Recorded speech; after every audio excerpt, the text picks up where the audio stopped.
আসসালামু আলাইকুম বন্ধুরা, কেমন আছেন সবাই? আশা করি যে যেখানেই আছেন সবাই ভালো আছেন, সুস্থ আছেন।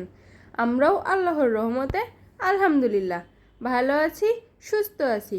আবারও চলে এলাম নতুন আর একটা মজার রেসিপি নিয়ে। আজকে আপনাদের সাথে শেয়ার করব বেসন দিয়ে কিভাবে সহজে লাড্ডু বানানো যায়, সেটারই রেসিপি আজকে দেখাবো। তো ভিডিওটি না টেনে শেষ পর্যন্ত দেখবেন, আশা করি ভালো লাগবে। তো চলুন দেখে নিন বেসনের লাড্ডুর রেসিপি। প্রথমে বেসনটা চেলে নেব, তার জন্য একটা বোল নিয়েছি আর একটা ছাঁকনি নিয়েছি, আর এই কাপেরই 2 কাপ বেসন নেব। বেসনটা চেলে নিলে ভালো হয়। আর দিয়ে দেবো স্বাদ মতো লবণ। এবার বেসনটা ভালোভাবে চেলে নিতে হবে, তাহলে বেসনের মধ্যে যে গোটা গোটা আছে সেটা আর থাকবে না, আর বেসনের ব্যাটারটাও সুন্দর হয়।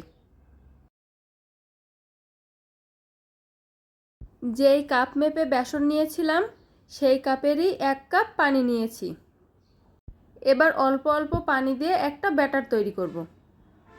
একবারে বেশি পানি দেওয়া যাবে না, তাহলে ব্যাটারটা পাতলা হয়ে যাবে। এজন্য অল্প অল্প পানি দিয়ে মিশাতে হবে। পানিটা আপনাদের 1 কাপের বেশি কিংবা কমও লাগতে পারে, এজন্য অল্প অল্প পানি দিয়ে ব্যাটারটা বানাতে হবে। এই যে ব্যাটারটা ঠিক এরকম হবে, বেশি পাতলাও না বেশি ঘনও না। এবার প্যানে কিছুটা তেল গরম করে ব্যাটারটা যেমন খুশি তেমন ইচ্ছামতো আকার দিয়ে হালকা লালচে করে ভেজে নিতে হবে। বেশি কড়া করে ভাজা যাবে না, এমন করে ভাজতে হবে যে ভিতরে কাঁচা থাকবে না আর উপরে কোনো রকম হালকা লালচে হয়েছে, এই পর্যায়ে এসে তুলে নিতে হবে। বেসনের বড়াগুলো ভালোভাবে ভাজা হয়ে গেছে, ভিতরে কাঁচাও নাই আবার উপরে একটু লালচে হয়েছে। এইভাবে করে সবগুলো ভেজে নেব। এই যে সবটুকু ব্যাটার এইভাবে ভেজে নিয়েছি। এবার এগুলো ছোট ছোট টুকরো করে ছিঁড়ে নিতে হবে, তাহলে ব্লেন্ডার করতে সুবিধা হবে। এই যে সবগুলো বড়া ছোট ছোট টুকরো করে ছিঁড়ে নিয়েছি। এবার ব্লেন্ডারে অল্প অল্প করে দিয়ে ব্লেন্ড করে নেব।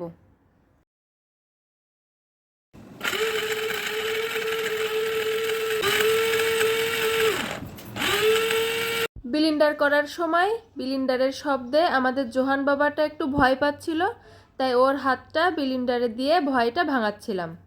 এই যে খুব ভালোভাবে ব্লেন্ড করে নেওয়া হয়েছে। বেশি মিহি করা যাবে না, একটু দানা দানা থাকবে, এমন করে ব্লেন্ড করতে হবে।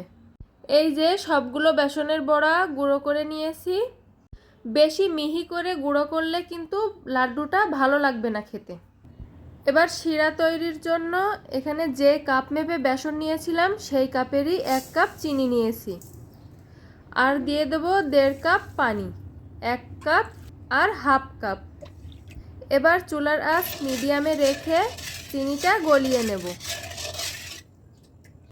চিনিটা গলে গেছে আর শিরাও ফুটে উঠেছে।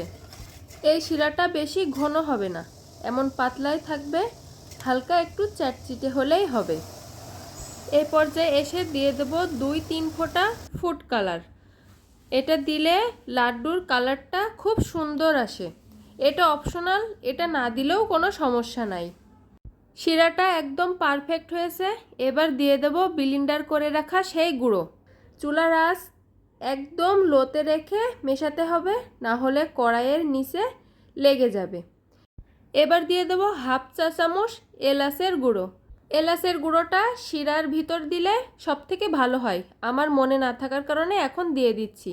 এবার দিয়ে দিচ্ছি কিছু বাদাম কুচি। বাদামটা দিলে লাড্ডুটা দেখতেও ভালো লাগে আর খেতেও বেশ ভালো লাগে। এখন দিয়ে দিচ্ছি 1 চা চামচ ঘি। ঘিটা 3 চামচ দিলে বেশি ভালো হতো। দুঃখের বিষয় আমাদের ঘিটা শেষ হয়ে যাওয়ার কারণে 1 চামচ দিয়েছি। ঘিটা কিন্তু কোনো মতেই বাদ দিবেন না, ঘিটা দেওয়াই লাগবে। ঘিটা দিলে বেসনের গন্ধ থাকে না আর লাড্ডুটাও খেতে মনে হয় ঘিয়ে ভাজা লাড্ডু। খুব ভালোভাবে মেশানোর পর হাতে নিয়ে একটু চেক করে দেখলাম এটা একদম পারফেক্ট হয়েছে। এবার হাতে একটু ঘি মাখিয়ে নিয়ে গোল গোল করে লাড্ডুর শেপ দিয়ে নেব। এইভাবে করে সবগুলো লাড্ডু বানিয়ে নেব। এই যে সবগুলো লাড্ডু বানানো শেষ। লাড্ডুটা খেতে সত্যি অসাধারণ হয়েছে। আর ভিডিওটা কার কাছে কেমন লাগলো অবশ্যই কমেন্ট করে জানাবেন। আর রেসিপিটা যদি ভালো লেগে থাকে অবশ্যই একটা লাইক দিবেন, চ্যানেলটি সাবস্ক্রাইব করে আমাদের পাশে থাকবেন। আর অলরেডি যারা আমাদের চ্যানেলটি সাবস্ক্রাইব করেছেন তাদেরকে অসংখ্য অসংখ্য ধন্যবাদ। আজকে এখানেই বিদায় নিচ্ছি। আবারও দেখা হবে নতুন কোনো ভিডিওতে। আল্লাহ হাফেজ।